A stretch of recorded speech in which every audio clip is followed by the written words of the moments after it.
I tell you what is nonsense, real nonsense. The Labour and Conservative net zero policies. And why are we not debating it? Well, we are. Because No. You won't debate it with them. They won't debate it with you. And this is the remarkable thing about this election, is how few differences there are between Labour and Conservative. They are both committed to decarbonising the grid. The estimated cost, listen to this, the estimated cost is between 2 and 3 trillion. It's a ridiculous number. We're quite confident we can save over 30 billion a year just by getting rid of this ludicrous commitment and going for a longer term plan of nuclear energy, which is carbon free. That's why I want to ask you what underlies this, if I may, on climate change. Yeah. Because you're making a big promise. You're saying we're going to scrap the net zero programme. It's mad. Is your message to people watching this now, many of whom are very worried about climate change, hugely worried about it, is your essential message crisis?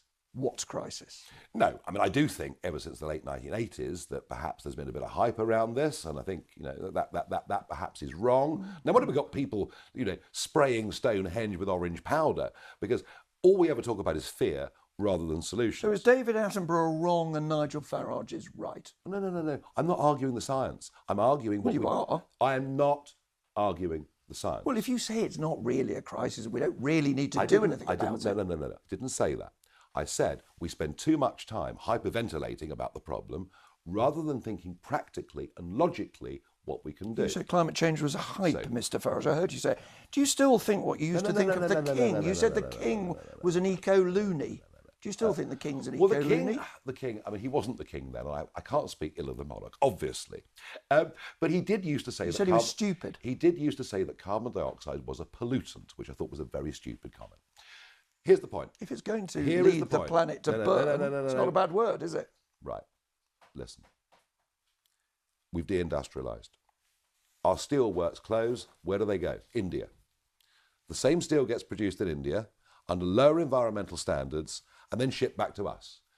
Globally, by closing those steel plants, the amount of CO2 put into the air has gone up. All we've done is to export the emissions. Similarly, with coal, there's an anthracite mine, you know, up in Cumbria that could be open. We're not going to open it. We are overtaxing the North Sea. The Tories have done this, not Labour.